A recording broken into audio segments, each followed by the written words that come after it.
Belum selesai sampai di situ. Belum selesai sampai di situ. Setelah perempuan yang ketahuan berbuat salah, kau panggil 4 orang saksi. Kalau memang ia berbuat salah, pasung sampai mati. Tapi belum selesai sampai di situ. Di An-Nisa ayat 34 dikatakan, istri-istri yang melakukan kesalahan, maka jauhkan ia dari ranjangmu. Dan apabila ia masih membantah, tonjok mukanya sekencang mungkin.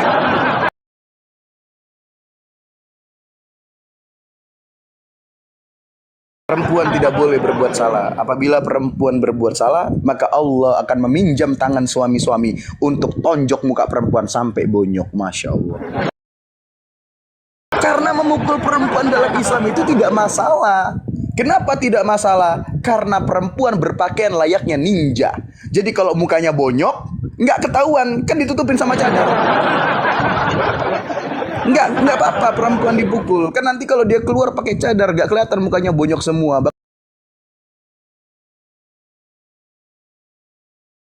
Ini udah jauh lagi pasang ini.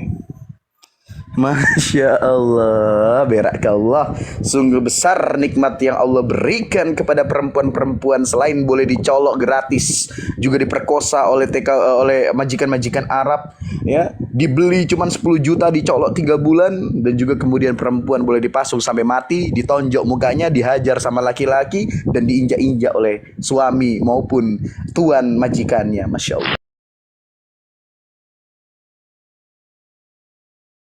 Betapa Allah sangat menyayangi perempuan. Sampai-sampai ketika perempuan mau berak di lapangan, mereka harus pakai seragam boker. Masya Allah. Betapa Allah sangat ingin memuliakan dan melindungi derajat perempuan. Sampai mereka mau keluar tai aja harus pakai seragam boker. Barakallah.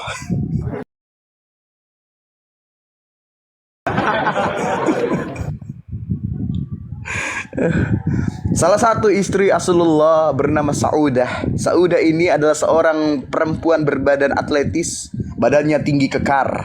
Sekali dia tonjok muka si Umar, Umar bisa pingsan, mati sakaratul maut, mati suri bangkit.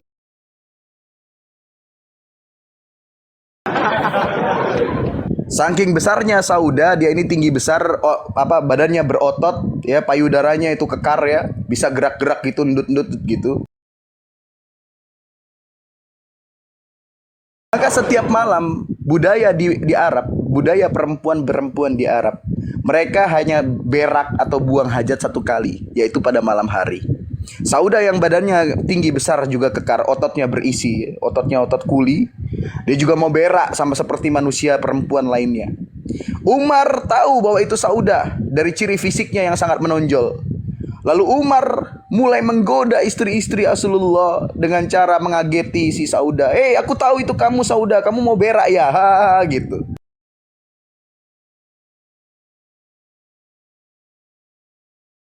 Lalu Umar mengadukan kejadian itu kepada Rasulullah. Rasulullah yang tengah makan ayam goreng. Rasulullah memegang paha ayam. Tulang ayam itu masih ada di tangan Rasulullah, masih dipegang.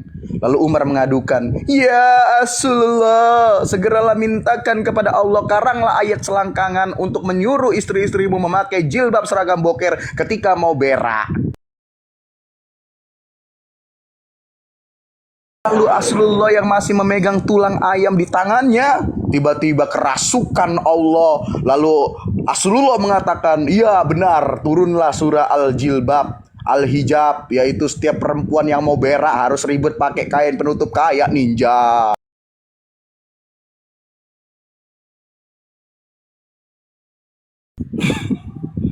Masya Allah. Begitulah cara Allah memuliakan perempuan di Islam. Dan semenjak daripada itu, Saudah yang badannya kekar kayak kuli, tinggi besar, tangannya sekarang setiap malam kalau dia mau berak di lapangan, keluar rumah, dandanannya kayak ninja Amerika. Masya Allah.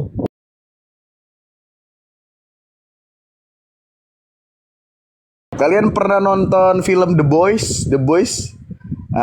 Di situ ada salah satu karakternya Black Knight atau siapa tuh yang dibunuh sama Homelander?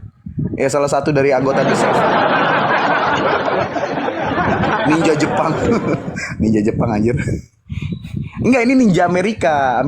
Ninja Warrior versi Amerika ini. Nah, persis banget itu Sauda kayak begitu pakaiannya. Nah. Lik kawin lik, kerja juga lik dari dulu tiktokan dulu. Lo anak kira saya ngapain tiktokan? Saya lagi kerja ini, saya menghujat untuk dibayar.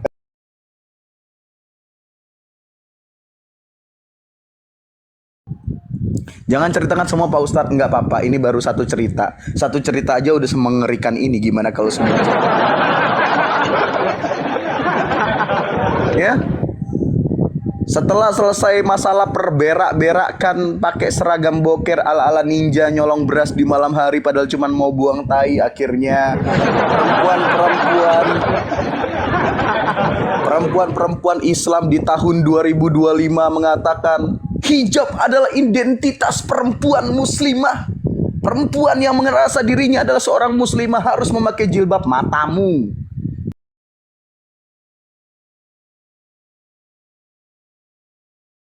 Kalau memang Anda merasa identitas sebagai muslimah maka harus memakai jilbab, maka Anda kalau berak jangan di kamar mandi, di lapangan.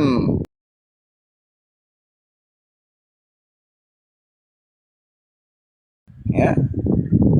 Begitu. Jangan cuma mempraktekkan busananya saja, tapi alasan kenapa Anda berbusana seperti itu harus Anda praktekkan juga kalau memang Anda seorang muslimah yang taat kepada adat dan istiadat dari Allah Subhanahu wa taala. Masya Allah.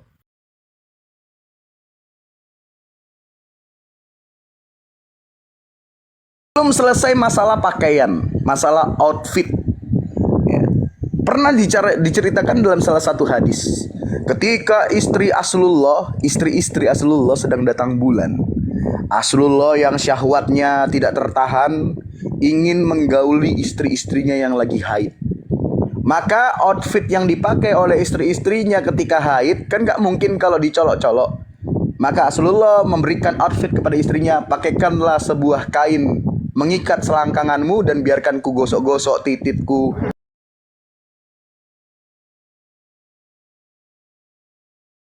Jadi Rasulullah yang syahwatnya besar, syahwatnya sedang membara, Rasulullah tidak mencolok kelamin istrinya, melainkan Rasulullah menyuruh istrinya memakai kain menutupi selangkangannya dan Rasulullah gosok-gosokkan titik sucinya ke paha-paha istrinya.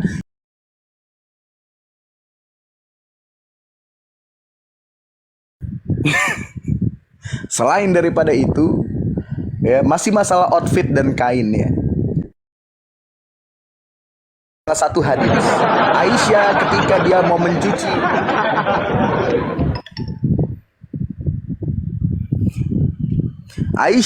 ia mau mencuci pakaian Rasulullah ya, di celana bekas Rasulullah pakai, Aisyah mengatakan, aku menemukan bercak sperma Rasulullah di celananya. Rasulullah seperti aku menjilat krim Oreo, Masya Allah.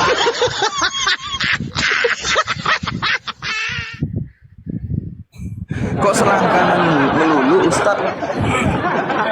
selangkangan melulu Ustadz? Ya karena daya saing jual Islam adalah soal selangkangan.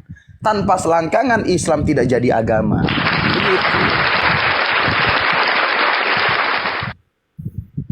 Bayangkan jemaah, saking Muhammad ya, Rasulullah maha perkosa sampai ketika spermanya cerot, masih ditemukan bekas sisa cerot spermanya di celana Rasulullah yang ada di cucian kotor. Masya Allah.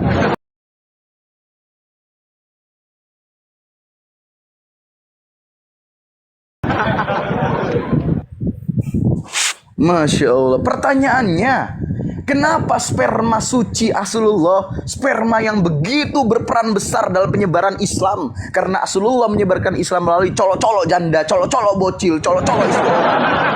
Kenapa sperma yang sesuci itu dibiarkan ya hanyut oleh air-air cucian? Harusnya sperma itu diawetkan sperma Rasulullah diawetkan, kemudian disimpan, dan di tahun 2025 dibawa Gus Miftah dari Arab ke Indonesia sambil mengatakan, ini sperma suci Rasulullah, ini rambut Rasulullah, ini kunci Ka'bah. Maka inilah hal-hal yang membawa ridho daripada Allah. Belilah ini 1.500.000 sperma Allah, sperma Rasulullah, maka Anda akan mendapat keberkahan 7 turunan.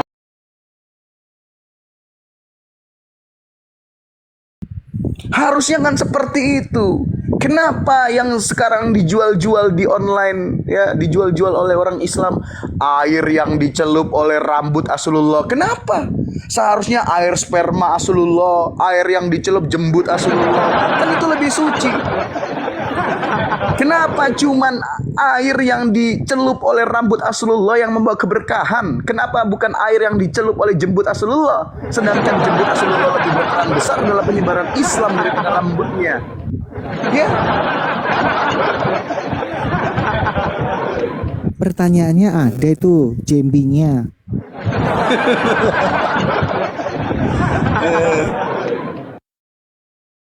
Oke, Masa sih Rasulullah mengalami kebotakan? Kalaupun mengalami kebotakan kan di kepala, bukan di jembut.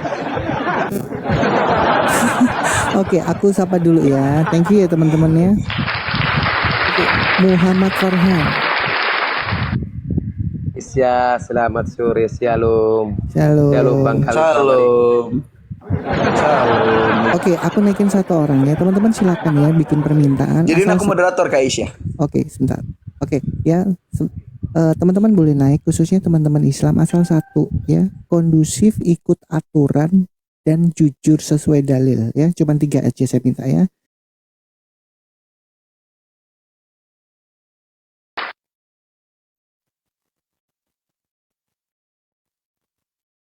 Oke ya, yang baru bergabung terima kasih semuanya. Tap layar, share, dan tolong tombol orange-nya ya. Thank you semuanya, thank you. Oke, jangan apa nengok namaku ya. Aku Kak Isya. udah jadi Muhammad belum Kak Isya? Namaku nih, nama asli nih Bang Khalifah Malik, masih KTP nih, makanya aku mau ganti KTP nggak bisa nih, mau aku balik-balikkan itu rencana itu. Meja-meja. Ya, sebentar Mas Jawa, malam. bentar. Ini Bang Muhammad Farhan dulu. Gimana? Jadi Bang Muhammad Farhan ini orang yang waras dari ajaran Islam ya?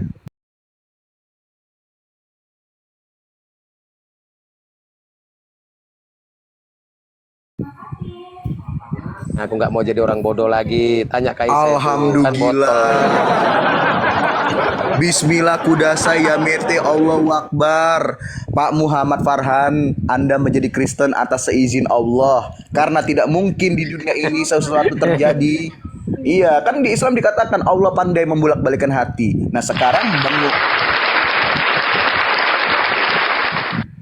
Iya, Islam kan meyakini bahwa Allah itu pandai membolak-balikan hati. Nah, sekarang hati Bang Farhan sudah dibalikan oleh Allah dari yang dari kesesatan Islam menuju kepada kebenaran Tuhan Yesus. Amin.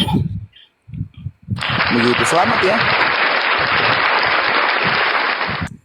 Jadi Anda nggak perlu lagi menyekolahkan anak ke pesantren, kemudian dicabuli sama Kiai Ponpes. Nggak perlu lagi. Anda sudah... Masih Bang, masih anakku masih di pesantren semua Bang. Loh. Keluarkan secepatnya Bang Muhammad Farhan.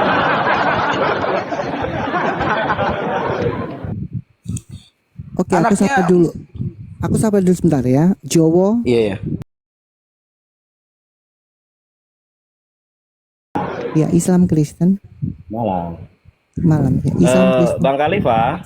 Sebentar, iya, Bang. Jowo Islam Kristen. Selamat malam Bang Khalifah. Jowo Islam Kristen. Iya Bang, tadi malam saya sama mak lo tuh ngentot Bang. Jowo, memangnya mama lo tuh buat jilatin. cuman terus gini ke depan. doang. Memangnya Cuman mama gini lo, doang, Bang. cuman gini doang. Cuman gini doang. Cuman mau makan tahi di sini, jangan makan tahi di sana. Kepanasan, kesurupan. Aduh, kok cuma bisa nangis ya?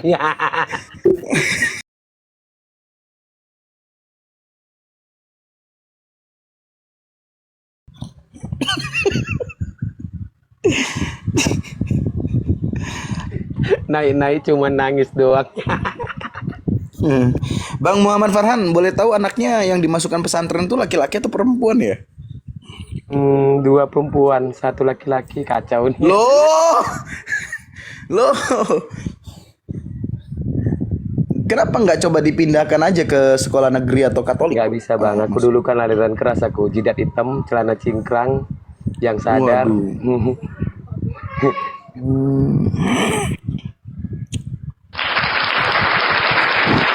Oke Bang Malik ya, aku udah bikin mawat ya. Lanjut Bang Malik. Iya, jadi gini Bang Muhammad Farhan, sedikit ya Kak Isa ya, ini kan kesaksian ya. Lanjut. Bisa cerita sedikit kesaksian Bang Muhammad Farhan bagaimana transisi waras dari cingkrang menjadi pengikut Kristus? Bang kesaksian, masa Bunda Kak Aisyah nggak kenal suaraku? Aku Raja Borbor loh Kak Aisyah. Iya aku kenal cuman namamu, aku kenal suaramu, cuman namamu kadang-kadang lupa inget kan aku nggak akun biasanya. Lanjut. Oh, oke. Iya tuh ada yang komen tuh, awas nanti ditusbol sama Ustadz. Ush. Yang komen penuh warna 63 fotonya cewek. Hati-hati ya, penuh warna nanti ada di ini loh, digauli Rasulullah. Mertuaku tuh punya pesantren Bang Khalifah. Wow. Nah, ipariku 5 orang itu, istriku kan 6 bersaudara, istriku yang paling tua, perempuan satu-satunya. Itu yang 5-nya ini ustadz semua. Waktu di Jawa itu kan anakku itu kan sekolah pesantren semua sampai saat ini.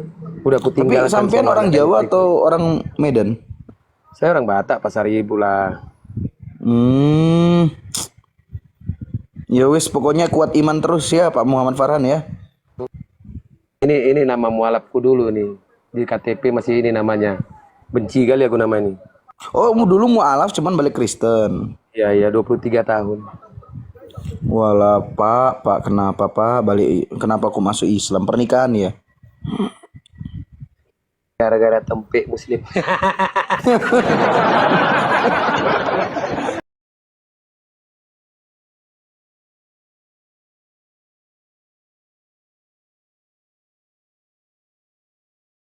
Oke, thank you Bang Muhammad Farhan ya. Oke, di bawah dulu kita naikin Islam.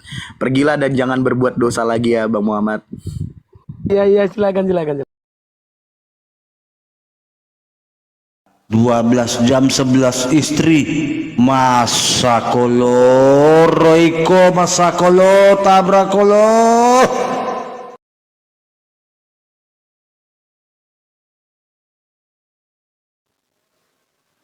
Dan ajaibnya Nabi Rasulullah hanya melakukan 1 kali mandi wajib. Seharusnya setiap berhubungan maka mandi wajib. Dan di saat beliau melakukan itu, menggagahi 11 istrinya, Nabi Rasulullah hanya melakukan mandi wajib 1 kali. Betapa sucinya titik Rasulullah, saudara.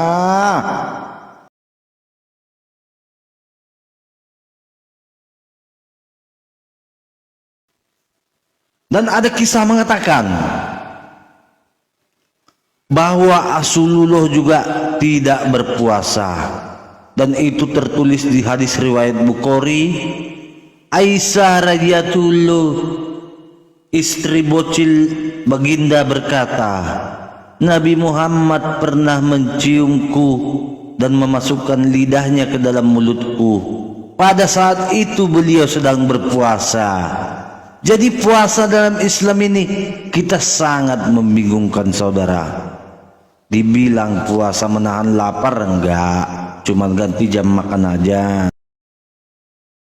Dikatakan puasa menahan syahwat, enggak juga. Nabinya juga mencium-cium istrinya. Bisa dipastikan selama hidupnya Rasulullah, selama beliau menjadi nabi 22 tahun, 22 bulan dan 22 hari, beliau tidak pernah melakukan puasa.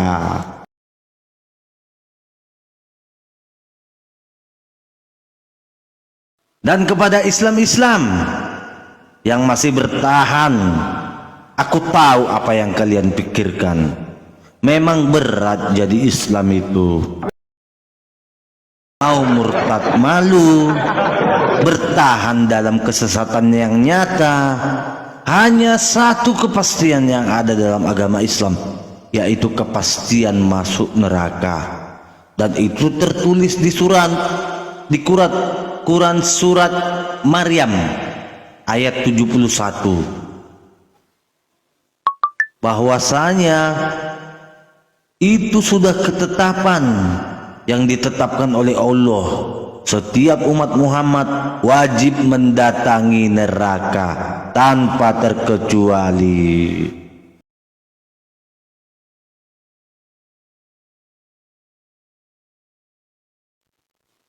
Dan sangat berat memang menjadi Islam itu, saudara. Makanya mereka sekarang ini sudah melakukan pembangkangan terhadap sunnah-sunnah Nabi pelan-pelan. Salah satu contoh, sunnah cebok atau beristinja. Nabi Muhammad menganjurkan untuk beristinja adalah menggunakan batu segitiga. Akan tetapi apa yang dilakukan oleh umat-umat Islam sekarang? Mereka malah cebok pakai air dan membangkang baginda Rasulullah. Awak kau Malik, naik.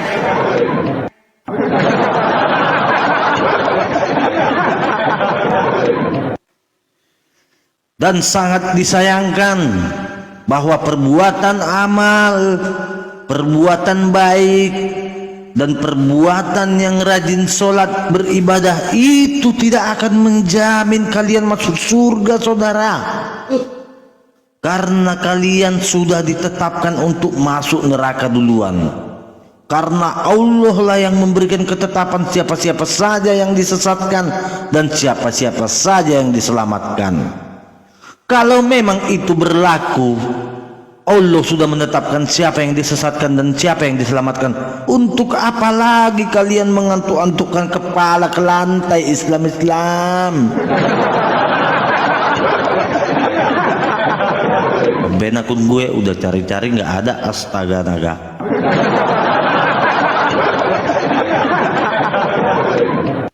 Oleh karena itulah saya sangat berniat menjadi walid.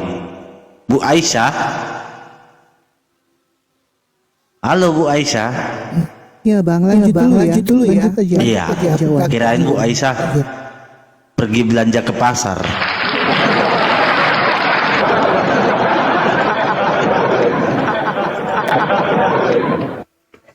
Dan pernah ada satu kisah di saat Nabi Muhammad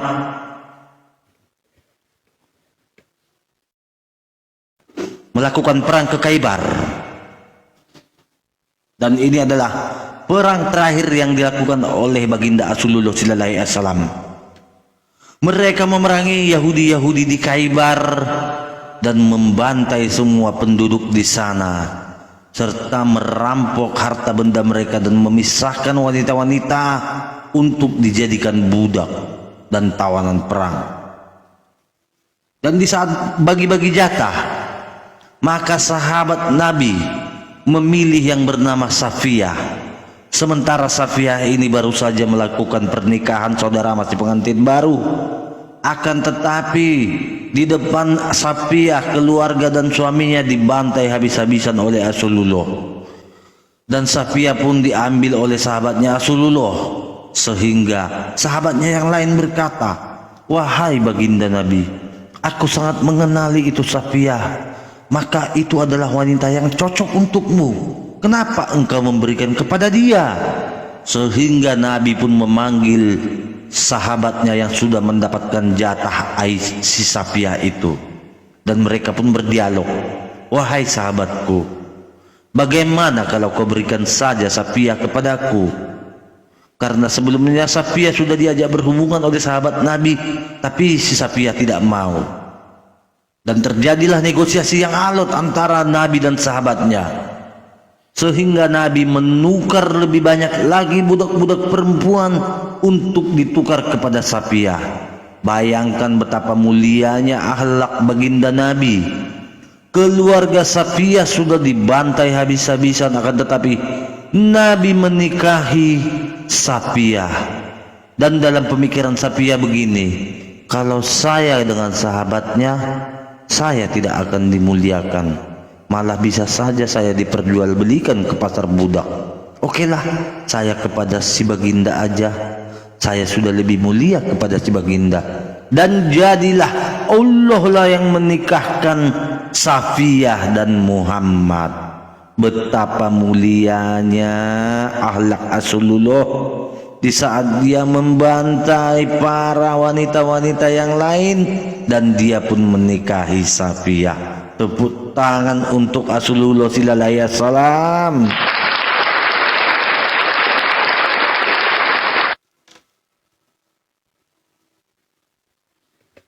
Dan itu adalah perang terakhir yang dilakukan oleh Nabi Muhammad.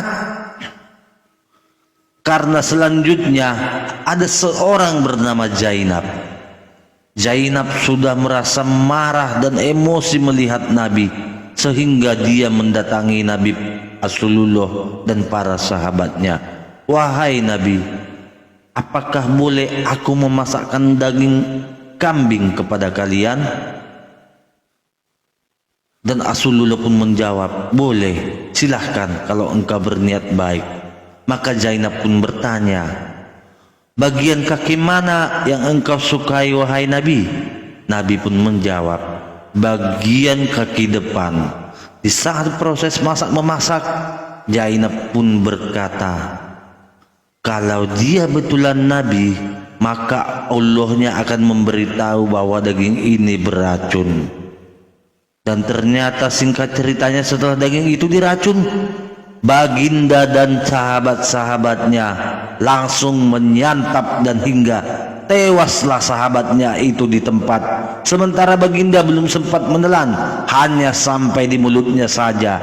Akan tetapi efek dari racun itu sangat menyiksa baginda Rasulullah sallallahu alaihi wasallam, sehingga beliau selama 4 tahun sakit-sakitan. Dan terbukti bahwa racun itulah yang membunuhnya.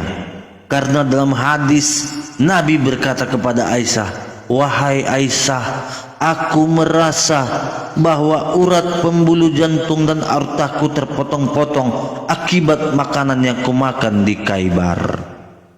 Jadi berdasarkan ciri-ciri Nabi palsu yang tertulis dalam Bible-nya Oten, Muhammad ini adalah Nabi palsu.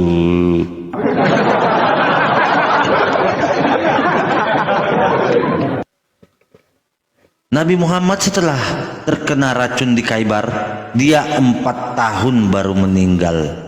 Karena sebelumnya sudah berbagai macam cara dilakukan untuk mengobati, tapi tidak mempan. Bahkan Nabi pernah mandi dari 7 sumur yang berbeda, tapi semuanya sia-sia. Bahkan Jibril, malaikat penyampai wahyu, berdoa kepada Allah untuk menyembuhkan sakitnya Muhammad, tetapi Allah tidak mendengarkan doanya Jibril. Dan yang lucunya, untuk apa Jibril berdoa kepada Allah untuk kesembuhan Muhammad? Bukankah kematian itu sudah ditentukan oleh Allahnya? Sungguh bahlul malaikat yang satu ini.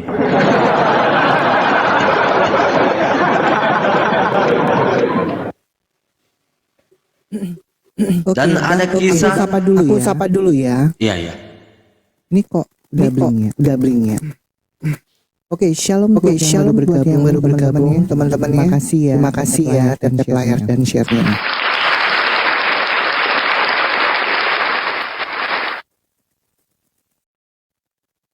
Ya, Kecambon. Ya, Kecambon.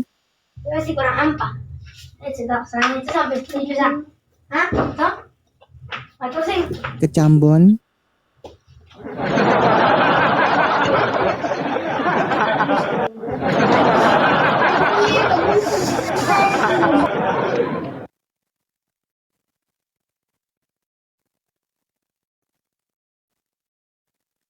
Ya, oke. Shalom teman-teman ya. Thank you yang dari brigadirnya.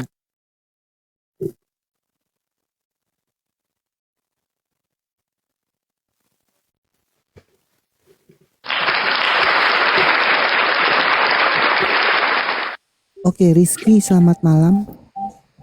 Malam-malam Bu, sorry, tetep tadi tuh tekan. Oke, thank you ya. Ya.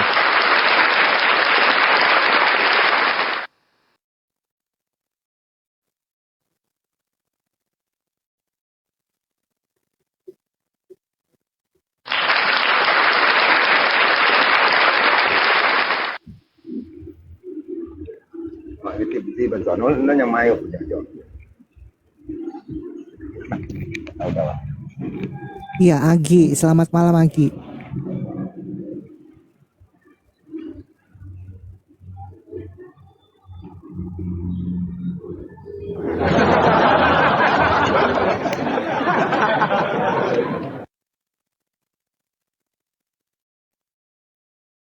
Yang naik pada kepencet semua apa ya?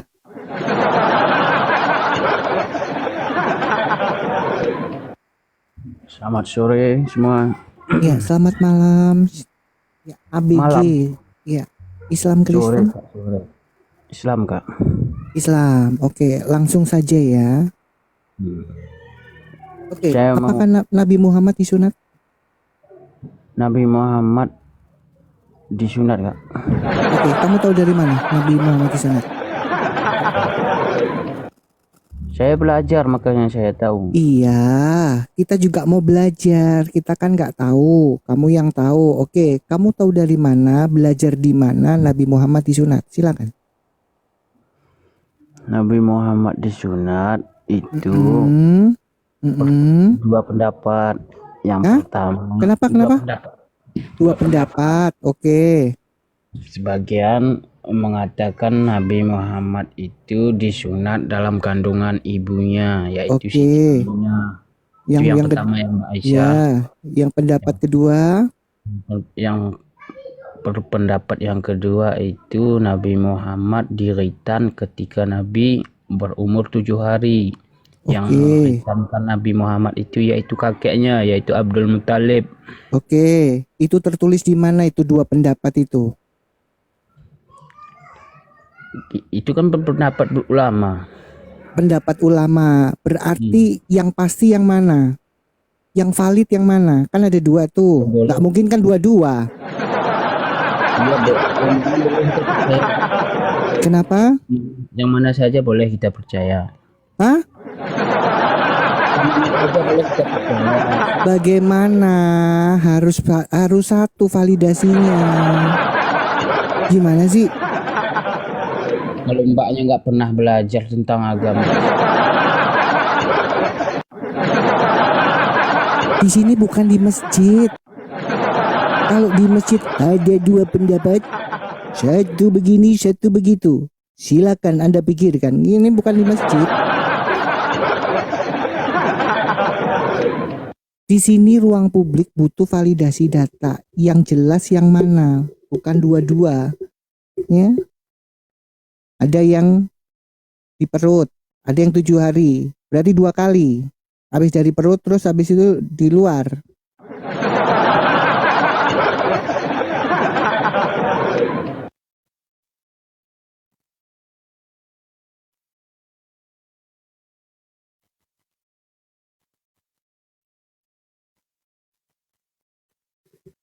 Jelas ya teman-teman ya, mereka sendiri masih bingung.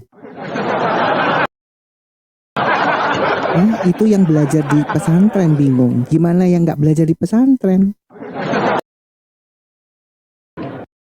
Ya, yang belajar di pesantren pun nggak pernah dapat validasi datanya bahwa bagindanya disunat. Berarti kan ketahuan, ya, mereka itu dibohongin ulama karena ulama sendiri beda pendapat.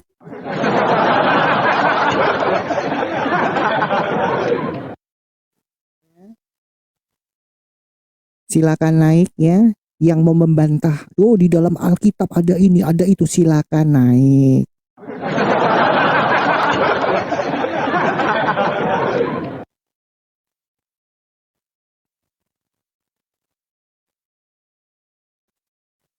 Berarti benar dong, kalau kalian tidak bisa menunjukkan dalilnya, berarti benar kata Aisyah sesuai dalil di atas, ya. Gak pernah lihat pelernya.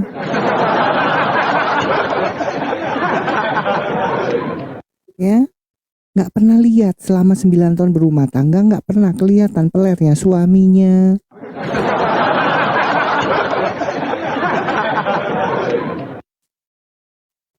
Sudah dengar ya teman-teman?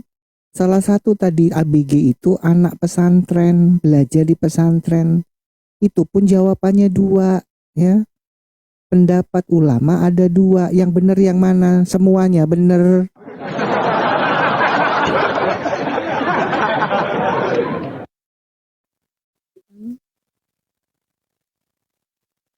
Ayo teman-teman ya, thank you teman-teman yang masih tap-tap layar, yang share, terima kasih ya, thank you. Lanjut Pak Walid, mereka udah kebingungan ini. Oke, kita lanjut lagi ceramah kita berhubungan dengan turunnya Quran surah Al-Ahzab ayat 36,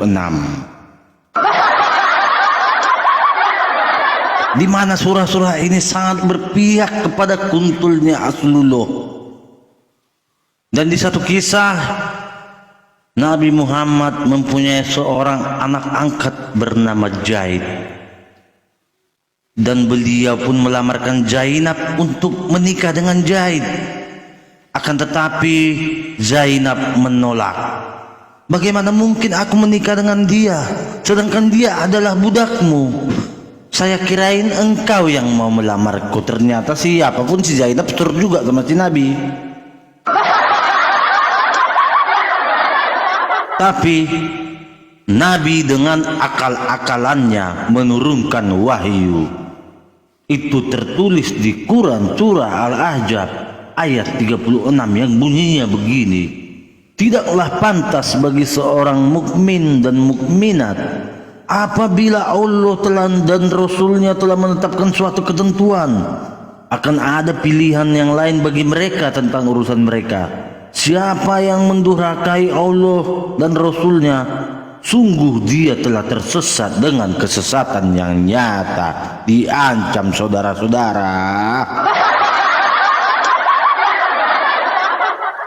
Dan tidak lama kemudian berselang menikahlah Zaid dan Zainab.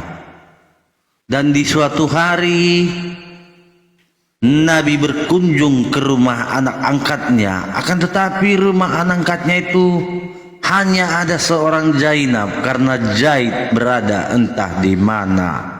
Tanpa sengaja baginda melihat Zainab sedang bersolek baru selesai mandi, dan baginda pun melihat lekukan indah tubuhnya si Zainab, sehingga turunlah surah Al-Ahzab ayat 37 yang bunyinya seperti ini: ingatlah ketika engkau Nabi berkata kepada orang yang telah diberi nikmat oleh Allah dan engkau juga telah memberi nikmat kepadanya, pertahankan istrimu dan bertakwalah kepada Allah, sedang engkau menyembunyikan di dalam hatimu apa yang akan dinyatakan oleh Allah, dan engkau takut kepada manusia, padahal Allah lebih berhak untuk engkau takuti.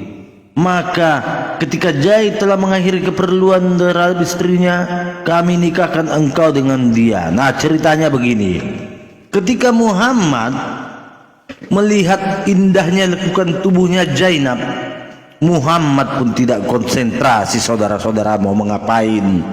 Aku tahu kali otak si Muhammad ini. Dan beberapa hari berikutnya, di saat Zaid hendak berhubungan dengan Zainab, entah kenapa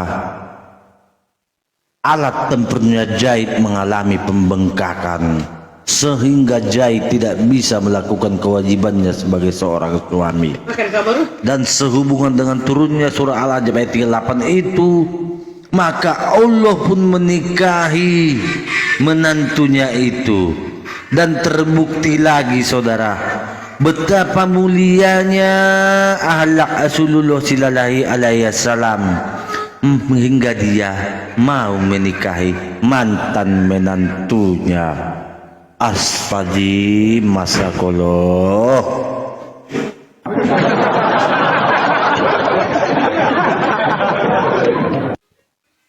Dan tidak ada nabi yang pernah melakukan perbuatan semulia perbuatan yang dilakukan oleh baginda Rasulullah sallallahu alaihi wasallam.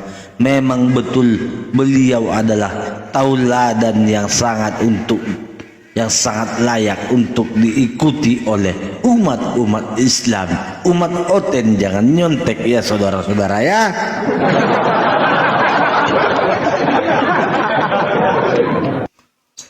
Dan Bu Aisyah, saya mau bertanya Bu Aisyah. Kenapa Pak? Ada yang mau ditanyakan apa? Iya, saya ada pernah dengar kisah tentang Nabi Muhammad menantang pendeta-pendeta Nasrani untuk bermubahalah. Bu Aisyah pernah dengar baca kisah itu nggak? Pernah, cuman aku dalilnya nggak inget Pak. Jadi itu Iya, berhubungan juga kematian Nabi Muhammad itu ada hubungannya dengan mubahalah yang dia lakukan. Betul. Nah, karena tidak sampai setahun setelah bermubahalah itu, beliau pun menghembuskan napas terakhirnya Iya, langsung akibat mati. racun yang dimakannya di Khaybar. Dan bukan hanya dia saja, bahkan cucu-cucunya dan anak-anak lelakinya meninggoy semua saudara.